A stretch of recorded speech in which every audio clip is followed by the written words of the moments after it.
Hello everyone, you're all very welcome today and thank you for joining our webinar. My name is Mike Corrigan, I'm the Commercial Development Director here at Tetra Pak, and I wanted to start with a couple of comments about the webinar and a few points about housekeeping. So the screen view that you're currently looking at is fairly self-explanatory. The windows can be moved and resized, and there'll be, you'll see a number of coloured icons at the bottom of the screen. I really just want to focus on the Q&A icon first of all. That one will allow you to ask us questions about ambient yogurt. The questions that you post won't be seen by anybody else. You'll also be able to ask for IT support if you have any problems with viewing of the webinar today. So it's manned constantly, and if you have any issues, you can contact us there. Couple of comments about, more comments about housekeeping. So we'll be recording the session today, and that will be available in 24 hours. There'll be some information and resources available towards the end of the webinar, and I'll tell you more about that later. And we'll also be asking you for some feedback at the end. I'm very happy to say that I'm going to be joined today by two colleagues. So Karin Kronstrom is our Line Solution Manager, and Katarina Lindgren is our Senior Technologist. Both are experts in the production of yogurt, and we've prepared some resources for you to view later. Then we would like to start by running a short poll. So this is really only for curiosity and for everybody's interest. There's a short question. So are you considering ambient yogurt? And there's three potential responses that you can give to this. Yes, this is already part of our business. Yes, this is new and interesting. Or I'm not sure and I'm here to find out. So as I said, it's really just for interest for everybody on the line and curiosity. Now, it takes a couple of moments for all of your responses to come in. And so while that's just being collated, I wanted to summarize a few points about why we're actually doing this webinar and why we've chosen the topic of ambient yogurt. So we know from speaking to customers in a number of markets that interest in ambient yogurt is growing. However, although the production of ambient yogurts may seem straightforward, that's particularly if you make maybe chilled yogurts today or make other ambient dairy products. It can actually be more complicated than people think. It's really easy to underestimate the interdependence of product formulation, line design, and heat treatment. And if you don't get those all completely correct, then you may end up with a product that's not as good as you had intended. We also know that even the name ambient yogurt in some markets can be challenged. So we'll be discussing that as well today. So yes, I was hoping that I would actually see the poll results as there we go. Okay, it took a moment to refresh. So, okay, thank you very much. So I can see that the largest group of respondents is I'm not sure and I'm here to find out. So thank you very much for that. I mean, as I said, it's only a bit of fun and curiosity, but I'm also happy to say that regardless of your situation, there's going to be information for everybody today. So if it's already part of your business, then we hope that there's going to be some suggestions and ideas for you to consider. If it's new to you and you don't know anything about it, then we're going to be talking about the challenges and the opportunities. And then that will give you the chance to decide whether ambient yogurt is going to be your next star product.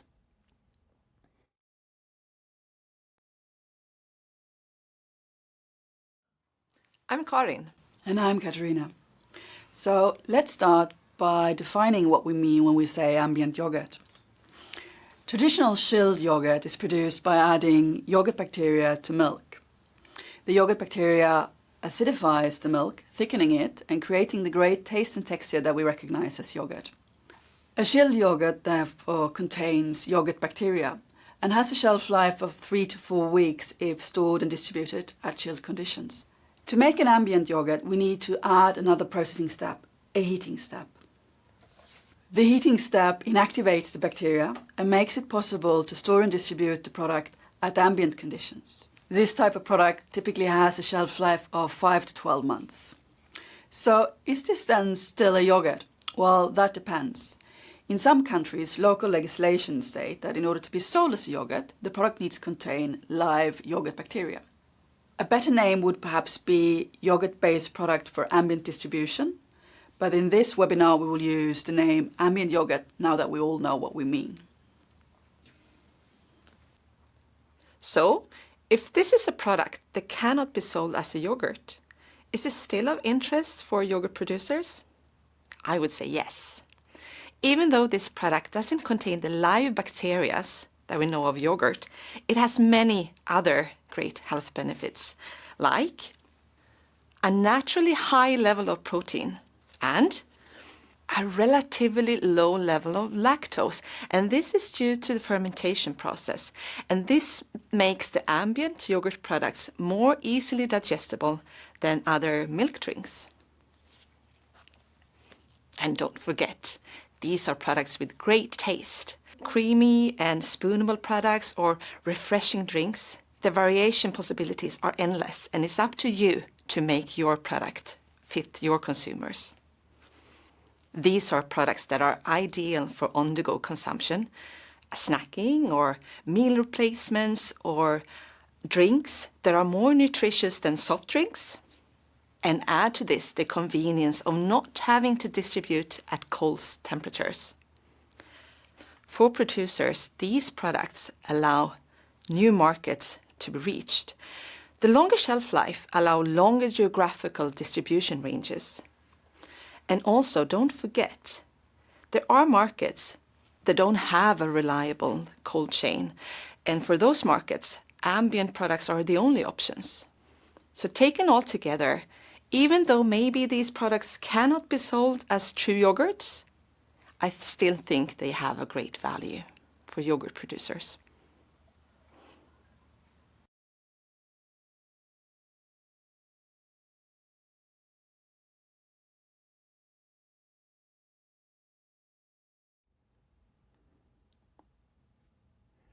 Okay, thank you, Karin. Thank you, Katarina.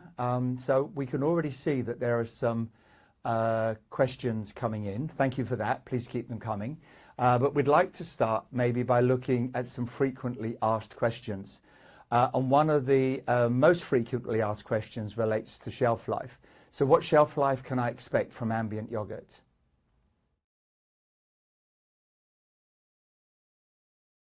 Well, what shelf life to expect from an ambient yogurt depends on what type of product you have and also on the storage conditions. But generally, we often say that for a high viscous product, you would have something in the range of 4 to 5 months, while a low viscous would be up to a year. Now, compared to a chilled yogurt, an ambient yogurt is limited by the shelf life of an ambient yogurt is limited by slightly other factors. Since we've done the heat treatment of the yogurt, there's not any microbiological growth in the product anymore.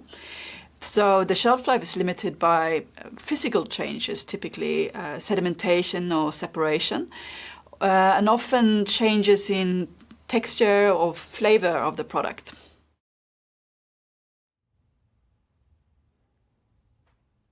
Thank you, Katarina. So then the next question relates to heat treatment. So if this is a product for ambient storage and ambient distribution, then are we talking about normal UHT temperatures?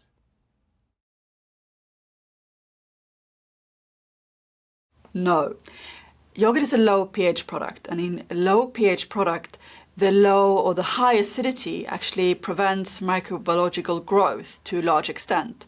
There are only a few microorganisms that can grow in the product, yeast and molds and certain amounts of bacteria.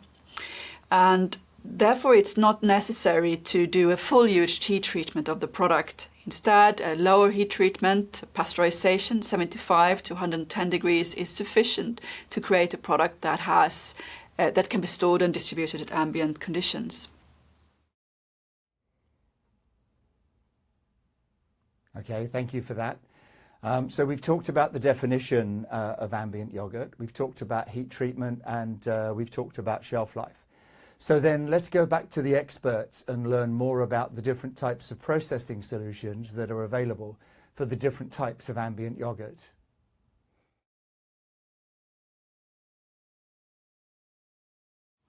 Well, there's not just one ambient yogurt, and therefore not just one way of producing it.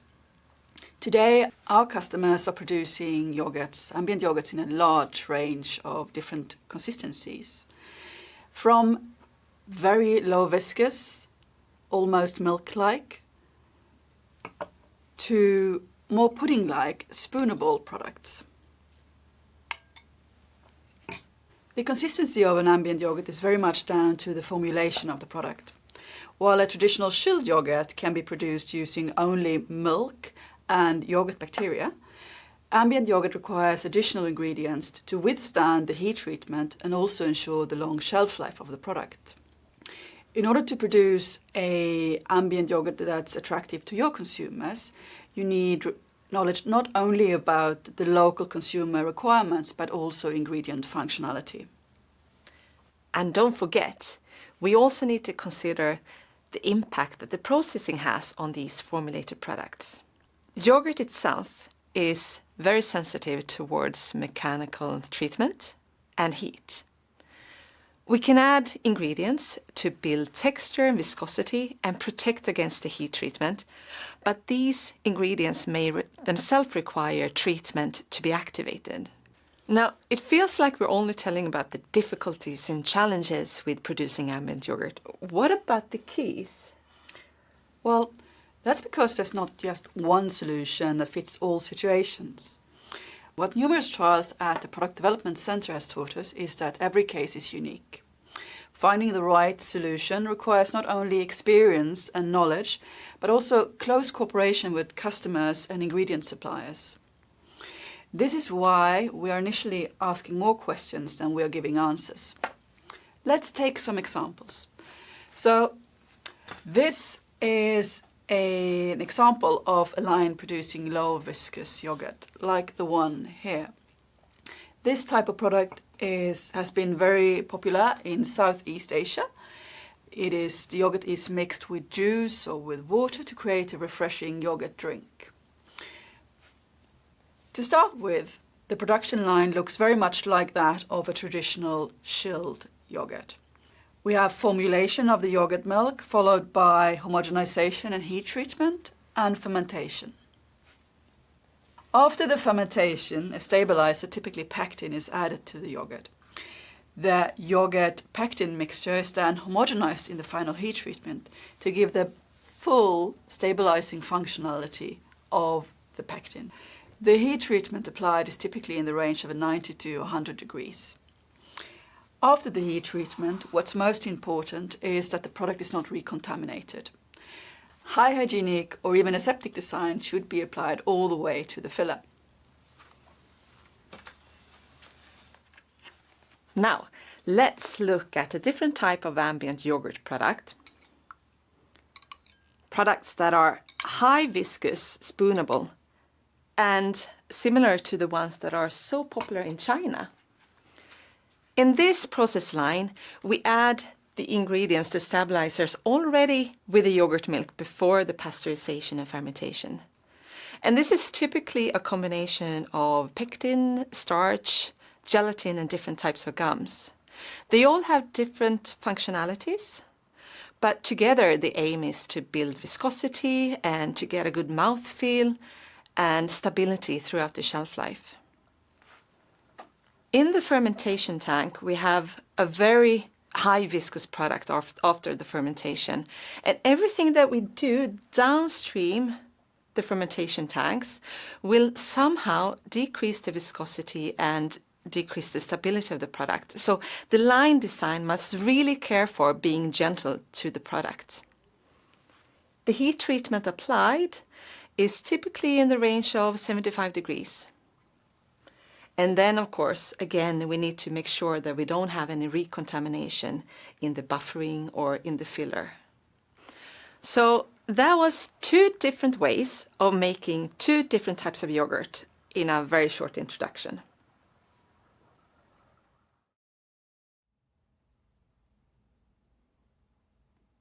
Okay, so there are different process line designs for different types of ambient yogurt.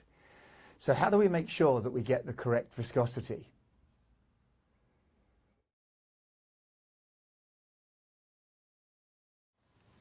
Final product viscosity for ambient yogurt is a result of both the line design and the formulation of the product. Cooperation with an ingredient suppliers is crucial to be able to produce a product that exactly fulfills the requirements you have.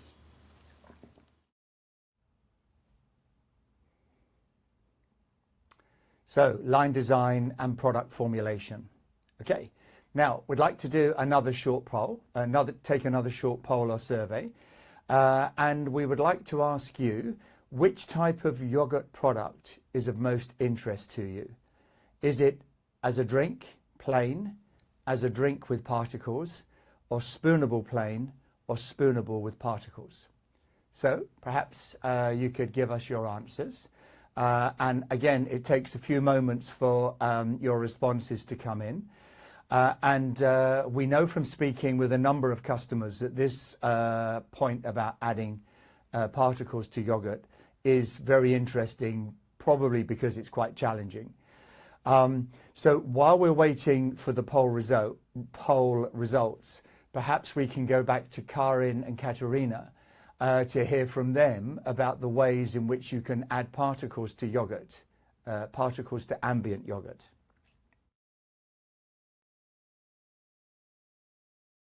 Customers today are looking into different ways of adding particles to yogurt. Consumers have expressed that fruit in yogurt, fruit pieces, are perceived as a higher quality. And consumers are willing to pay more for higher quality.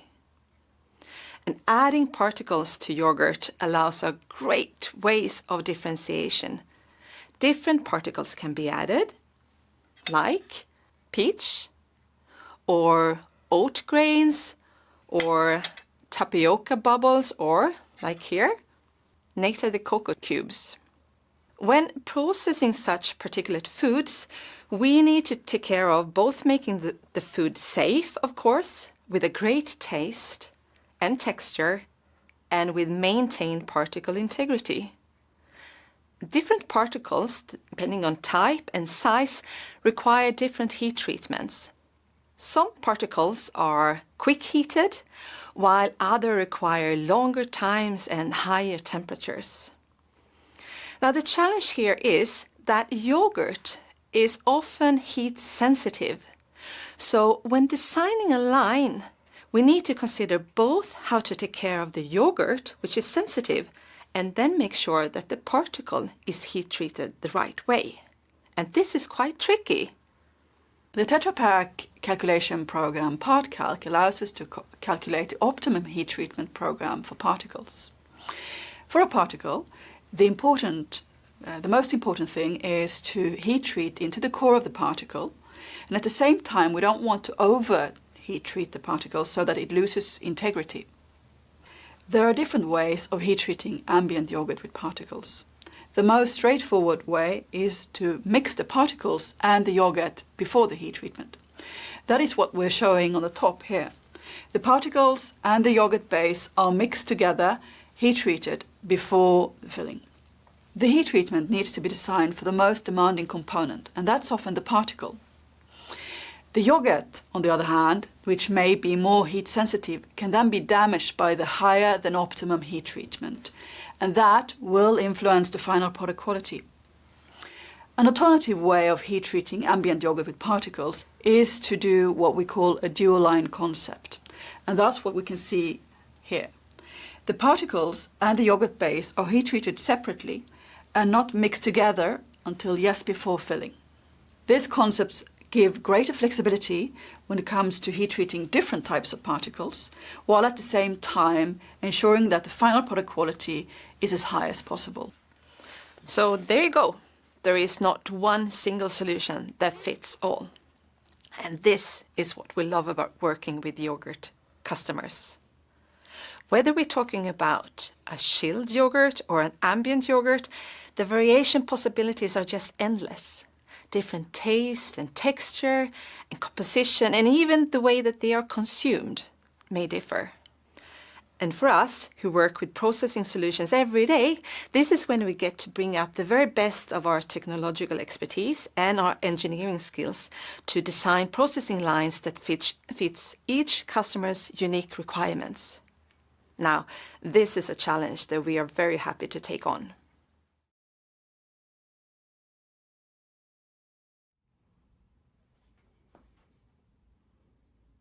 So yes, we like complex processing challenges at Tetra Pak. So as you can see, I've been joined by Karin, and Karin is going to help me out to cover some of the questions that you've been posting in the last 20 or so minutes. But before we do that, I just want to comment about the poll results. So it looks like the product that is of most interest to most people on the audience today is spoonable yogurt with particles. And that tends to concur with most of the feedback that we get from speaking with customers in the market. So we would like to maybe then just start with a few questions. And Karin, perhaps I can ask you. And we've chosen one which is actually probably related to that last point, is as well as particles, can live cultures be added to ambient yogurt after the heat treatment? Getting this question, which is about how do we get ambient yogurt with the live cultures? I think this is one of the most common questions we get. And you would think that it wouldn't be too difficult. You can add functional ingredients and flavors aseptically, so why not the culture? There are a couple of challenges that needs to be solved. First of all, the dosing. Make sure that we don't have any recontamination. And dosing into a viscous product, make sure that you have the bacteria homogeneously distributed. And then comes what I think is the most challenging part, and that is how do we make sure that these bacteria, that they stay alive and viable throughout the shelf life. We're talking about a shelf life between 5 and up to maybe 12 months for these products. And these bacteria in a traditional yogurt, they would continue to ferment on the lactose, and this fermentation would continue to change the product, increase the acidity, and also to change then the taste and the texture of the product. So how do we make sure that we have live bacteria, but without any change to the product over the shelf life? And this has proven to be more challenging than I think we first realized. And there's a lot of people that are working on trying to find a solution. But up until now, I don't know of any commercial installation where this is up and running. So I'm very happy looking into the future to find the solution to this challenge. Okay, so technically possible, but perhaps not commercially viable at this moment. At this moment. Okay, thank you. So then, slightly different tact and quite a broad question. What's the cost of an ambient yogurt line? The cost, and obviously, like we talked about in this seminar, ambient yogurt can be different types of products, and the line design, the configuration can also look very different. And the level of functionality, there's a lot of parameters that will influence the total cost of a line. So I don't have a price tag. Okay. I think I would very much like to put, if anyone is interested, put them in contact with our sales representatives. And then we can start together to work on finding the line solution that fits their needs the best. Okay, so the answer is it depends, and if you want to know more information, contact our colleagues in the Yes. market who can Yes. help you. Okay, so another question about cost, but this one actually I think is quite tricky and interesting. What's the cost of producing an ambient yogurt compared to a chilled yogurt product? Well, first of all, maybe we should say that the cost reason is maybe not the primary reason why you want to go into ambient yogurt. But again, it depends on the formulation of the product, the ingredients you use, the cost of raw materials. But if we speak on the whole, we can say that with an ambient yogurt, you typically need to add functional ingredients, and they come with a cost. So the raw material cost goes up a little bit, and then you also add processing steps, and that also adds production cost. So production of an ambient yogurt is typically more costly than for a chilled yogurt. But then the savings come because storage and distribution at cold temperature is a lot more expensive than at ambient temperatures. So that's where you make your great savings from a cost perspective. Okay, so perhaps slightly more expensive to produce, but in overall there's probably savings in the distribution and the storage. Yes. Okay, so then another sort of direction. Can ambient yogurt be produced as a lactose-free product? Well, yes. The type of products that can be produced at ambient are pretty much the same as can be produced as chilled. Lactose-free, the most can be done in different ways. The most straightforward way would be to add lactase, and this could be done into the fermentation tank, or it could be in line before filling. But the quick answer is yes, it can be done. Yeah. All right, thank you. So then this, I think, is a tricky question, but I'll ask it anyway. So can ambient yogurt be produced as a clean label product? It is quite tricky because, first of all, we need to agree on what is a clean label. And the food industry doesn't have a clear definition of clean label. It's more of the consumers. They have an increased awareness of ingredients, and they tend to push for a direction where you minimize the use of additives to the food we consume. So clean label can be said to be more of a direction than an actual regulation. And then what types of additives can you accept? That depends on consumer awareness, and it could change from market to market what additives can be used without having a negative response from the consumers. So if we start by that, and then we look at ambient yogurt, here we typically need to add additives to give texture, mouthfeel, and stability over shelf life. So then what additives to use? If they can be perceived as natural and can go under the clean label claim, I think my best recommendation would be here to start a discussion with the ingredient supplier, because I know that they are working a lot with this, and then try to find a formulation that match your market needs for a clean label claim. Okay. Yeah. So that appears to be all the time that we have today to take the questions that you posted. If we didn't cover the comment or the question that you made, then fear not. We will do our best to respond to every question that's been posted today. I don't know exactly how many, but I can see that it's a lot. So please, it may take us a bit of time, but we will try and respond to every question. Then that probably just leaves me a couple of moments just to summarize some things to conclude. So under the green icon, you'll get access, you should get access to a white paper that we've produced, Understanding Ambient Yogurt. There's also some more general information there about ambient yogurt products, so you'll find that under the green icon. If you want to contact us after the webinar on this topic, then there's an email address, wespeakyogurt@tetrapak.com. You'll find that under the blue icon. Of course, you can always contact your normal Tetra Pak contact wherever you are in the world, and we'll obviously follow up any particular questions or comments that you have. A recording of this live webinar will be available in around 24 hours, and that will be on the link that you accessed to join today, and you can give us feedback. The page will refresh at the end of this webinar, and if you choose to, then you can give us some feedback, and if you do, then I thank you for that. So thank you all very much for joining and giving us the opportunity to talk about ambient yogurt, and enjoy the rest of your day. Thank you.